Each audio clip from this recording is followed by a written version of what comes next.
பட்டுன்னா பச்சை பாஸ் தான். காஞ்சிபுரம் பச்சை பாஸ் சில்க்ஸ். நாம் இழந்ததை மீட்க, மத்தியில் உரிமைகளை கேட்க வாக்களிப்பேர் இரட்டை இலை. இங்க பிறந்திருக்கோம் அப்படினாலே முன்ஜென்ம பாவத்தினால தான் பிறந்திருக்கும். ஒரு சில ஆத்மாக்கள் வந்து இப்போ பிரெக்னெண்டா இருக்கும்போதே இறந்து போயிடுவாங்க. ரொம்ப துர்மரணங்கள் சம்பந்தப்பட்ட விஷயங்கள் எல்லாம் வந்து பார்த்தீங்கன்னா ஒரு சில ஆசைகள் வந்து நிறைவேறாமலே போயிருக்கும். ஸோ அந்த மாதிரி ஆத்மாக்கள் மறுபடியும் வந்து பிறக்கும்.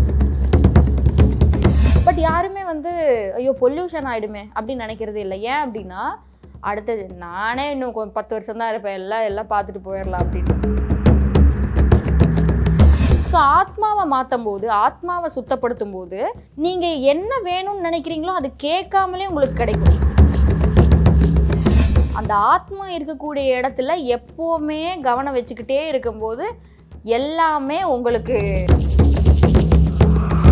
மகாவதார் பாபாஜியை நான் இந்த இடத்துல இருந்து யோசிக்கணும், ஆத்மாவிலிருந்து நான் யோசிக்கணும்.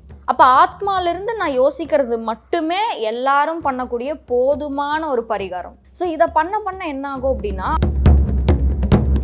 என்னோட ஒரே ஒரு கோல் என்ன அப்படின்னா, இப்போ இருக்கக்கூடிய இந்த உலகம், இப்போ நடந்துட்டு இருக்கக்கூடிய இந்த கலியுகத்தை சத்தியயுகமாக மாற்றணும் அப்படிங்கிறது தான் வந்து. இந்த முன்ஜென்ம பாவங்கள் அது வந்து எப்படி நம்ம கண்டுபிடிக்கிறது? முன்ஜென்ம பாவங்கள்னால தான் நம்ம பிறந்தே இருக்கோம். நம்ம இங்கே பிறந்திருக்கோம் அப்படின்னாலே முன்ஜென்ம பாவத்தினால தான் பிறந்திருக்கோம். ஸோ 3 கேட்டகரி இருக்குது. ஸோ 3 ரீசன்ஸ் இருக்குது. நம்ம ஒரு ஆத்மா இந்த பூமியில் வந்து பிறப்பெடுக்குது அப்படின்னா 3 கேட்டகரிஸ், 3 ரீசன்ஸ். ஃபர்ஸ்ட் ரீசன் என்ன அப்படின்னா கர்ம வினை. அவங்க நல்லது பண்ணியிருந்தாலும் கெட்டது பண்ணியிருந்தாலும் அதுவும் கர்ம வினைக்குள்ளே தான் வரும். ஸோ அதனால அதை கழிக்கிறதுக்காக அவங்க பிறவி எடுப்பாங்க. நம்பர் 1. நம்பர் 2 என்ன அப்படின்னா தீராத ஆசைகள், இல்லை வந்து அதுக்குன்னு இப்போ அதையும் வந்து எல்லாரும் அட்வான்டேஜாக எடுத்துக்கக்கூடாது. நான் அதுக்கு ஒரு டிஸ்கிரிப்ஷன் நான் கொடுத்துட்றேன். என்ன அப்படின்னா ஒரு சில ஆத்மாக்கள் வந்து இப்போது ப்ரெக்னெண்ட்டாக இருக்கும்போதே இறந்து போயிடுவாங்க. ரொம்ப துர்மரணங்கள் சம்பந்தப்பட்ட விஷயங்கள் எல்லாம் வந்து பார்த்தீங்கன்னா ஒரு சில ஆசைகள் வந்து நிறைவேறாமலே போயிருக்கும். ஸோ அந்த மாதிரி ஆத்மாக்கள் மறுபடியும் வந்து பிறக்கும். இப்போ அதுக்குன்னு வந்து இப்போ இந்த பாயிண்ட்டை வந்து நிறைய பேர் ஓகே அப்போ எனக்கும் இந்த ஆசை ஓகே இந்த ஜென்மத்தில் நடக்கலைனாலும் அடுத்த ஜென்மத்தில் நான் வந்து ஃபுல்ஃபில் பண்ணிக்குவேன், அப்படி கிடையாது. ஸோ இது வேற கேட்டகரி. 3வது கேட்டகரி வந்து ஒரு சில பர்பஸ் இருக்கும். இப்போ விவேகானந்தர், பரமஹம்ச யோகானந்தர் மாதிரி ஒரு சில விஷயங்களை பண்ணுறதுக்காகவே இந்த உலகத்துக்கு வருவாங்க.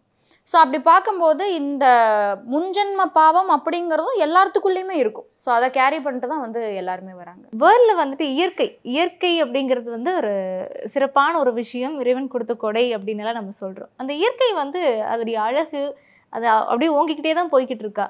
இயற்கை அப்படிங்கிறது வந்து வளர்ந்துக்கிட்டே தான் இருக்கா? இயற்கை வளங்கள் எல்லாமே கண்டிப்பாக கிடையாது.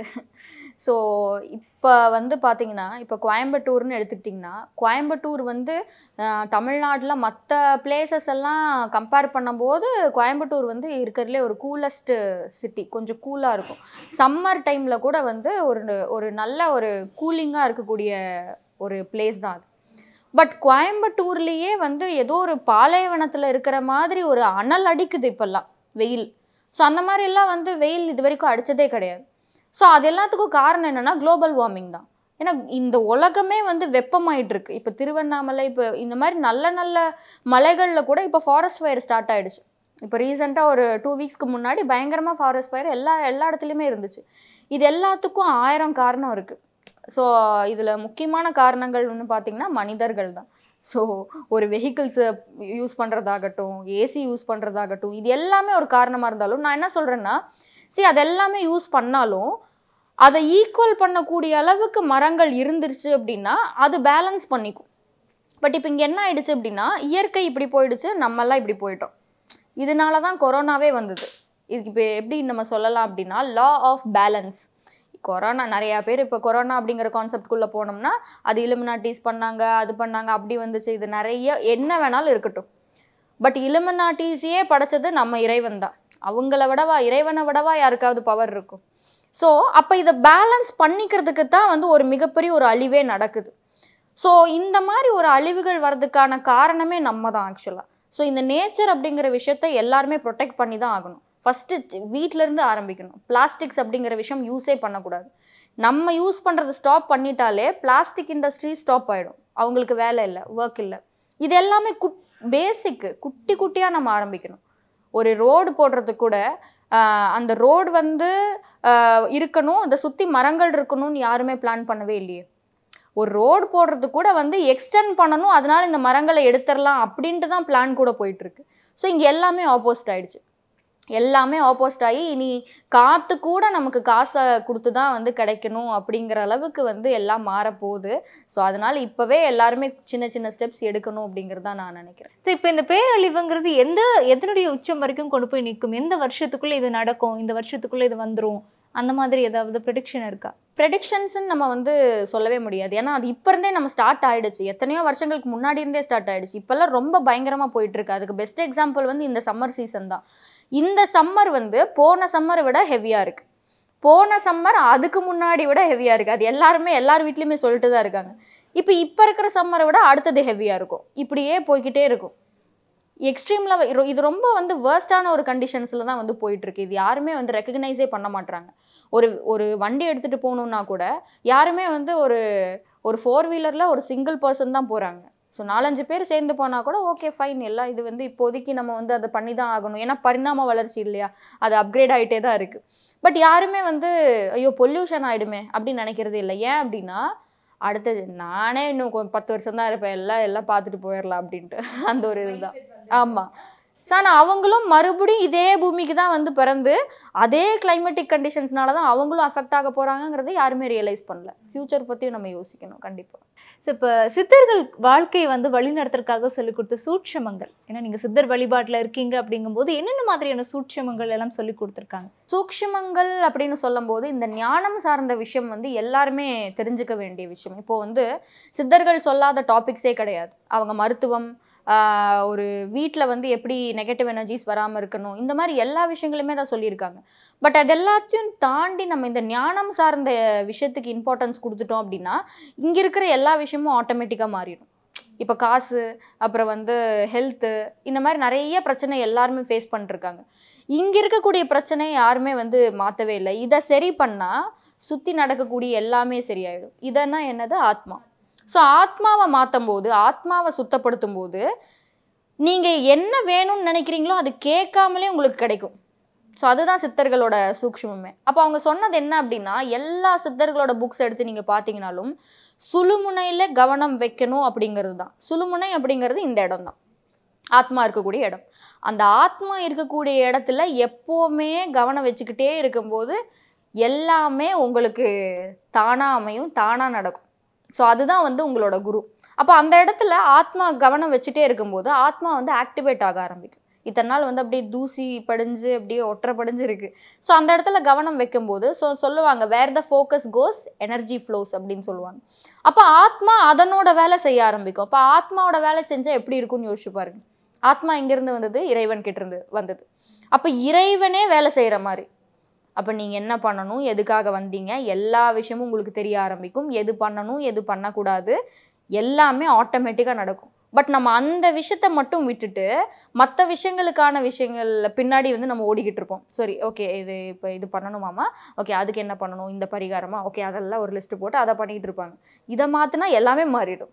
பட் அது யாருமே எடுக்க மாட்டேன், ரியலைஸ் பண்ண மாட்டாங்க. சரி அதை பண்ணணும்னு நான் நினைக்கிறேன், என்ன பண்ணணும், நான் வந்து என்னுடைய ஆத்மாவை சுத்தப்படுத்தணும்னு நினைக்கிறேன், எந்த பிரச்சனையும் வந்து வரக்கூடாது, இதிலிருந்தே வந்து நம்ம ஸ்டார்ட் பண்ணலாம், இதோடவே வந்து முடிஞ்சும் போகட்டும்னு நினைக்கிறோம்னா என்ன பண்ணணும்? ஃபஸ்ட்டு வந்து எந்த ஒரு கைடன்ஸும் இல்லாமல் வந்து எந்த ஒரு ஸ்பிரிச்சுவல் ப்ராக்டிசஸும் பண்ணக்கூடாது. பட் எல்லாருக்குமே பண்ணக்கூடிய ஒரு பேசிக்கான ப்ராக்டிஸ் என்ன அப்படின்னா, உங்களுக்கு பிடிச்ச ஒரு சித்தரோ இல்லை உங்களுக்கு ரொம்ப என்னன்னே தெரில அவங்க மேலே எனக்கு பயங்கரமாக ஒரு ஈர்ப்பு வருதுன்னு சொல்கிற ஏதோ ஒரு தெய்வங்களோ, அது ராதாகிருஷ்ணனாக இருக்கலாம், ராமராக இருக்கலாம், இல்லை சிவனாக இருக்கலாம், யாராக வேணாலும் இருக்கலாம். ஸோ அவங்கள வந்து தொடர்ந்து எப்போவுமே ஆத்மா இருக்கக்கூடிய இடத்துல அவங்கள நினைக்கணும். அது எப்படி ஆத்மா இருக்கக்கூடிய இடத்துல எப்படி நினைக்கணும் அப்படின்னா, ஆத்மா இந்த இடத்துல இருக்குது. ஸோ இந்த இடத்துல இப்போ எனக்கு மகாவதார் பாபாஜி தான் எனக்கு எல்லாமே அப்படின்னா, மகாவதார் பாபாஜியை நான் இந்த இடத்துல இருந்து யோசிக்கணும், ஆத்மாலிருந்து நான் யோசிக்கணும். அப்போ ஆத்மாலிருந்து நான் யோசிக்கிறது மட்டுமே எல்லாரும் பண்ணக்கூடிய போதுமான ஒரு பரிகாரம். ஸோ இதை பண்ண என்ன ஆகும் அப்படின்னா, அவங்களோட வைப்ரேஷன் உங்களை சுற்றி இருக்க ஆரம்பிக்கும். அவங்க எப்பவுமே உங்களை வந்து கண்காணிச்சுட்டே இருப்பாங்க. ஸோ என்னென்ன வேணும், என்னென்ன பண்ணணும், என்னென்ன மாறணும் அப்படிங்கிறது ஆட்டோமேட்டிக்காக நடக்கும். ஸோ அதுதான் வந்து ஒரு குருவோட அருள். ஸோ அதை தாண்டி இப்போ இருக்கக்கூடிய குருக்கள்னு சொல்லக்கூடிய லிவிங் பர்சன்ஸ் பின்னாடி யாருமே வந்து ஃபாலோ பண்ணக்கூடாதுன்னு தான் நான் நினைக்கிறேன். இவர் வந்து குருவா இருக்காரு, இவர் ஒரு சித்தர், நான் இவரை ஃபாலோ பண்றேன் அப்படின்னு சொல்லி உயிரோட இருக்கக்கூடியவங்களையுமே ஃபாலோ பண்ண ஆரம்பிக்கிறாங்க இல்லையா? அதனால என்ன விளைவுகள் ஏற்படும்? அவங்களே ஏதோ ஒரு விஷயத்த கழிக்கிறதுக்கு தான் வந்திருக்காங்க. அவங்களுக்கே நிறைய சோதனை போயிட்டு தான் இருக்கு. அவங்கள பின்பற்றுறது மூலமா இவங்களுக்கு என்ன பெனிஃபிட் கிடைக்கும்? ஒரு குரு அப்படிங்கிறவங்க ஃப்ராக்ஷன் ஆஃப் செகண்ட்ல நீங்க எந்த டேஞ்சர்ல இருந்தாலும் காப்பாற்றக்கூடிய தன்மையில இருக்கக்கூடியவங்க தான் குரு. இந்த மாதிரி லிஸ்ட்ல இருக்கக்கூடிய குருக்கள் வந்து இப்போ நான் ரோட்ல போயிட்டு இருக்கேன், திடீர்னு எனக்கு ஃப்ராக்ஷன் ஆஃப் செகண்ட்ல நான் இறந்துருக்க வேண்டியது, அப்போ மகாவதார் பாபாஜி தான் வந்து என்னை காப்பாற்ற முடியும். இங்க இருக்க குருக்கள் யாருமே வந்து பண்ண முடியாது. ஸோ அவங்க எப்படி குரு அப்படிங்கிறது அந்த வார்த்தையெல்லாம் வந்து அந்த காலத்தோட முடிஞ்சிருச்சு. ஸோ இங்கே யாருமே வந்து டூல் ஓகே, அவங்களும் வந்து நிறைய நல்ல விஷயங்கள் சொல்றாங்க, அவங்க கிட்ட இருந்து அந்த விஷயத்த மட்டும் கத்துக்கிட்டு அந்த விஷயத்த ஃபாலோ பண்ணுங்க. அவங்கள யாருமே ஃபாலோ பண்ண வேண்டாம், பண்ணவும் கூடாது. ரொம்ப ஸ்பிரிச்சுவலாக இருக்கும் அப்படிங்கிறப்ப லைக் அந்த மாதிரியான எல்லாமே ஹியூமன் பீயிங்ஸ் தானே end of the day. So அதனால கேட்குறேன், உங்களுக்கு அந்த மாதிரி லவ் பண்ணணும், கல்யாணம் பண்ணணும், குடும்ப வாழ்க்கையில் ஈடுபடணும், அந்த மாதிரியான எண்ணங்கள் இருக்கா, வருமா, வராதா? அது மகாவதார் பாபாஜி கிட்ட தான் கேட்கணும். உங்களோட கோல் என்னது? ஏன்னா நீங்கள் இப்போ ஸ்பிரிச்சுவலாக இருக்கக்கூடிய விஷயங்களுக்குலாம் நிறைய எக்ஸ்ப்ளனேஷன்லாம் கொடுத்துட்ருக்கீங்க. இப்போ ஒருத்தருக்குமே ஒரு விஷயத்தில் அச்சீவ் பண்ணணும்னு இருக்கும். உங்களுடைய கோல் என்ன செட் பண்ணிருக்கு? என்னோட ஒரே ஒரு கோல் என்ன அப்படின்னா, இப்ப இருக்கக்கூடிய இந்த உலகம், இப்ப நடந்துட்டு இருக்கக்கூடிய இந்த கலியுகத்தை சத்தியயுகமா மாத்தணும் அப்படிங்கிறது தான் வந்து ஒரு கோல். இந்த சத்தியயுகம் அப்படின்னா அந்த டைம்ல எல்லாமே வந்து வளமா இருக்கும், நேச்சர் அப்படிங்கிற ஒரு விஷயம் நல்லா இருக்கும், எங்கேயுமே வந்துட்டு இந்த பொல்யூஷன்ஸ் ஆகட்டும், இங்க வந்து தப்பு நடக்காது, மனிதர்களும் ரொம்ப நல்லா இருப்பாங்க, எல்லாருமே ஞானத்தோட இருப்பாங்க, யாரும் கல்யாணம் பண்ணிக்காமலாம் இருக்க மாட்டாங்க, எல்லாரும் கல்யாணம் பண்ணிட்டு எல்லாமே சந்தோஷமா இருக்கும். அங்க வந்து இறைவனே ஒரு மனிதன் கிட்ட சராசரியா நின்று பேசுற அளவுக்கு வந்து அந்த சத்தியயுகத்துல இருக்குமா. ஸோ இப்ப இருக்கக்கூடிய கலியுகத்தை எந்த அளவுக்கு சத்தியயுகமா மாற்ற முடியும்னு தெரியல. ஸோ என்ன மட்டும் நான் பேஸ் பண்ணேன் அப்படின்னா வந்து என்னால சொல்ல முடியாது. பட் மகாவதார் பாபாஜி தான் வந்து வழி நடத்துறாரு அப்படிங்கும்போது கண்டிப்பா இந்த உலகத்தை அப்படி மாற்ற முடியும். ஸோ அதனால இது எல்லாமே ஒரு பெரிய ப்ராஜெக்ட்ஸ் தான். இப்போ ஃபார் எக்ஸாம்பிள் இந்த உலகத்துல வந்து மனிதர்கள் இருக்கக்கூடிய பிளேசஸை விட நேச்சரோட பிளேஸ் வந்து அதிகமாக இருக்கணும், அட்லீஸ்ட் 50-50 ஆச்சு இருக்கணும். ஸோ இது நம்பர் 1 கோல். ரெண்டாவது வந்து இப்போ நிறைய உயிரினங்கள் வந்து அழிஞ்சிட்டு இருக்கு. அது எஸ்பெஷலி வந்து இந்த பெங்கால் டைகர், இந்தியன் எலிஃபென்ட்ஸ், இந்த வேர்ல்டுலேயே அழகான எலிஃபென்ட் வந்து எங்க இருக்கு அப்படின்னா இந்தியன் எலிஃபென்ட்ஸ் தான். ஸோ இது அழிஞ்சிட்டு இருக்கு. இனி எத்தனையோ நமக்கு தெரியாதது எத்தனையோ அழிஞ்சிட்டு தான் இருக்கு. ஃபாரஸ்டே இப்போ இருக்கிறது இல்லை, எல்லா இடத்துலையுமே அடர்ந்த காடுன்னு சொல்லப்பட்டாலும் அங்கேயும் போய் அதை வந்து டூரிஸ்ட் ஸ்பாட்டாக ஆக்கி அங்கேயும் பிளாஸ்டிக்ஸ் எல்லாம் போட்டு இனியும் வளரக்கூடிய பிளான்ஸையும் வந்து டெஸ்ட்ராய் பண்ணிடுறாங்க. அதை மீறி என்ன நடக்குது, டிஸ்டர்பே பண்ணாத ட்ரீஸு இல்லை அந்த மாதிரி ஏதாவது இருந்தாலும் அங்கே போய் ரப்பர் ஃபேக்ட்ரி அது இதுன்னு அந்த ட்ரீஸையும் மறுபடியும் டெஸ்ட்ராய் பண்ணிட்டு இருக்காங்க. இப்படியே இருந்துச்சு அப்படின்னா இந்த உலகமே சுடுகாடாயிரும். ஸோ அது வந்து இப்போ எந்த அளவுக்கு நான் பண்ணி வச்சுட்டு இனி வர ஜென்ரேஷன் எத்தனை பேர் அதை மறுபடியும் டெஸ்ட்ராய் பண்ண போகிறாங்கன்னு எனக்கு தெரியல. அதனால தான் வந்து இப்போ நான் குழந்தைங்களையும் நான் வந்து ஃபோக்கஸ் பண்ணிட்டு இருக்கேன். ஸோ அப்கமிங் ஜென்ரேஷனாக மைண்ட் அளவில் மாற்றும் போது இனி எந்த தப்பும் நடக்காது. ஸோ மேக்ஸிமம் எந்த அளவுக்கு முடியுமோ அந்த அளவுக்கு இந்த உலகத்தை மாற்றிட்டு கிளம்பிடணும்.